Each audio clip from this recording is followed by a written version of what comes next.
আমরা এই লেসনে আর্ক সম্পর্কে আলোপ করব। আহ, আমরা জানব যে আর্ক কমান্ডের সাহায্যে কিভাবে বৃত্তচাপ অঙ্কন করতে পারি। আমরা ক্যাডে অনেকভাবে বৃত্তচাপ বা আর্ক অঙ্কন করার পর্যায়ে দেখেছি।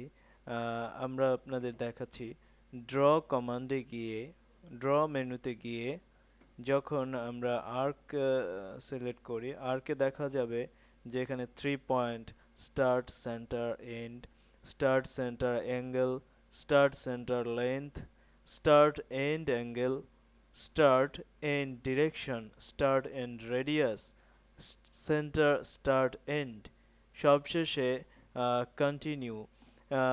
অনেকভাবে বৃত্তচাপকে আমরা অঙ্কন করতে পারবো। আমরা সাধারণভাবে যখন আর্ক কমান্ড দিয়ে এই বৃত্তচাপ অঙ্কন করতে যাই, ধরুন 3 পয়েন্ট দিয়ে আমরা করব, তখন আমরা কমান্ড লাইনে লিখি ARC arc. Arc command specify the start point of arc.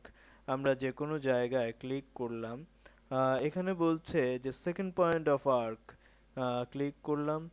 তারপর বলছে এন্ড পয়েন্ট অফ আর্ক, আমরা এক জায়গায় ক্লিক করলাম। এভাবে আর্ক সাধারণভাবে আমরা আঁকতে পারি। আমরা যখন স্থানাঙ্কের সাহায্যে আর্ক অঙ্কন করতে যাব, ধরি ড্র মেনু আর্কে 3 পয়েন্টের সাহায্যে আমরা ড্রয়িং বৃত্তচাপ আঁকবো, তখন specify the start point of arc or centre. আমরা স্টার্ট পয়েন্ট ধরবো 0 এক্সিস হতে, আমরা ধরি প্রথম স্টার্ট পয়েন্টটি হচ্ছে 2,4। আমরা বিন্দুটি পেয়ে গেছি। আহ, তারপর আমরা ধরবো সেকেন্ড পয়েন্ট আমরা ধরি 5,3।